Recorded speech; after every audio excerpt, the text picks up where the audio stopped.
We have reached Northwest Africa in this Languages of the World in One Sentence-ish series. Kroiso, welcome.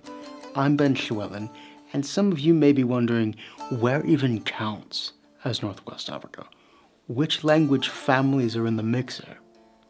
And what poignant tragedy did I learn of whilst making this video?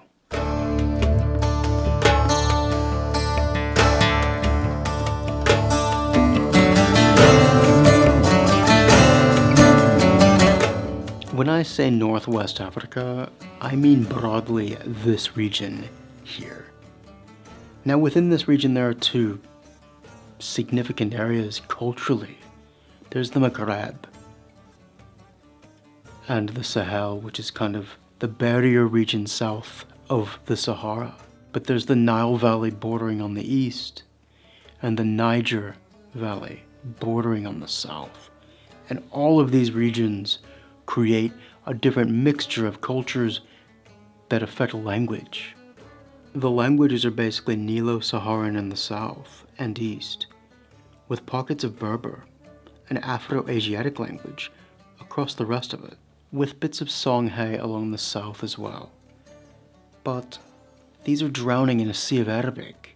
I will make a video about the Arabic dialects and languages themselves, but this is more about the native languages. Arabic is so immense that it's going to need a specific video on the variations within that. Let me know if you would like that. But for this video, let us commence.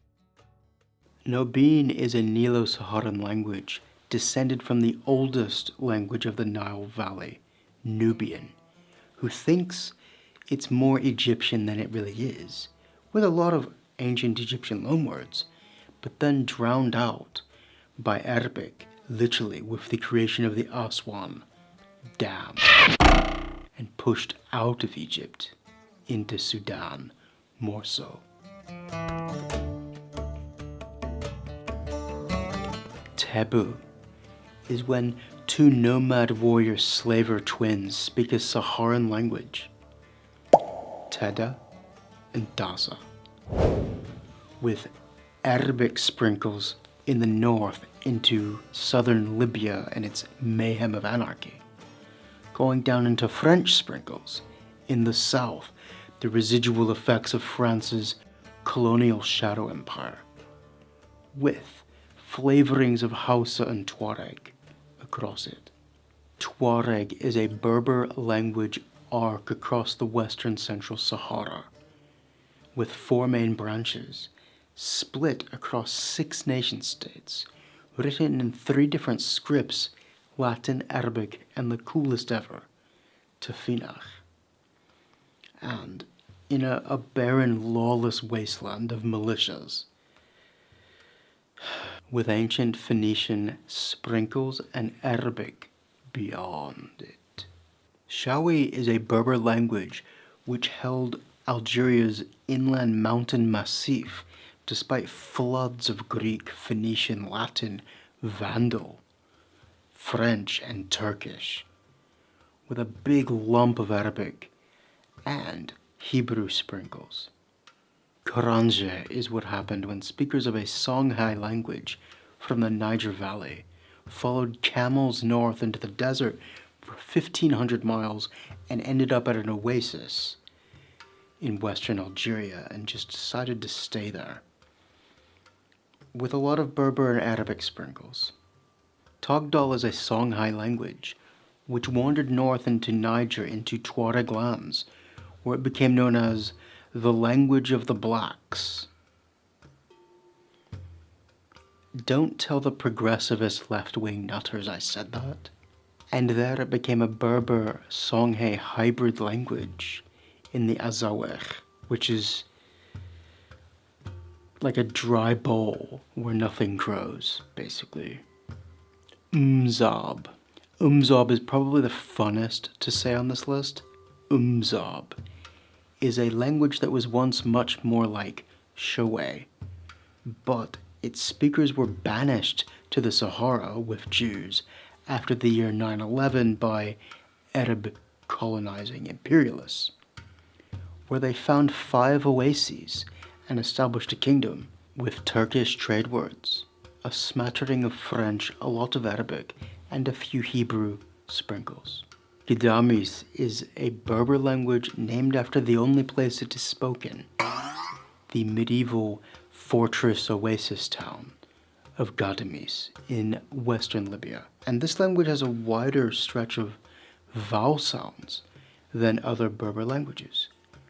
And oddly, not very much Arabic, despite being surrounded by it. Which, is this true? Let me know if you know. Kabyle. There's like 20 ways to say it. I'm just going with Kabyle.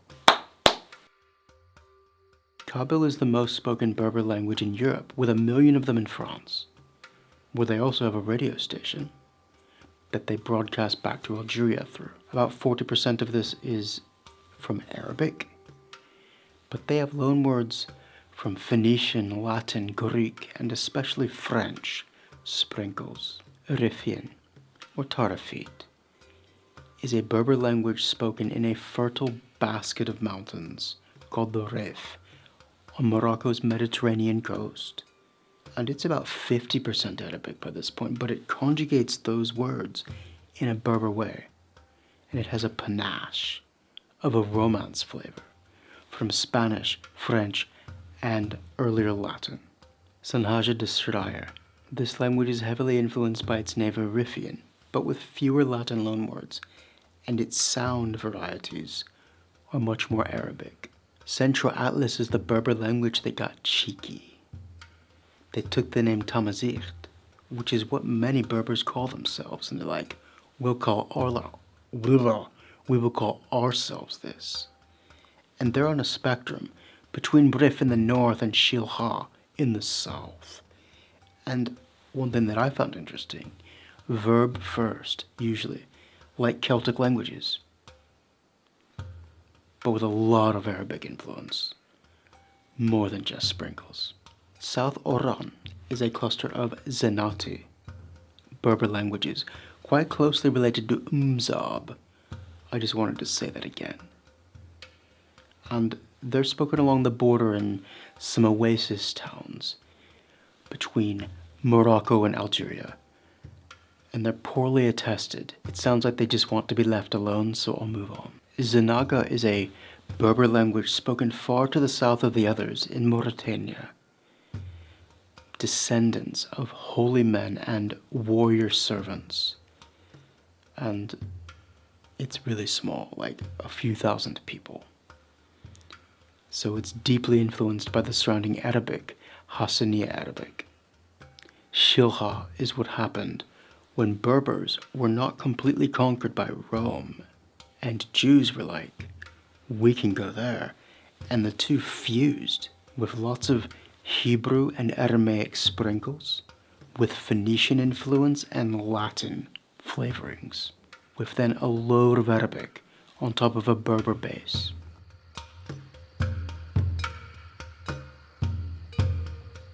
At the beginning of this video I said that I learned a poignant tragedy happened, and that is that I expected this region, which is as big as most of the continental United States, to be much more linguistically diverse.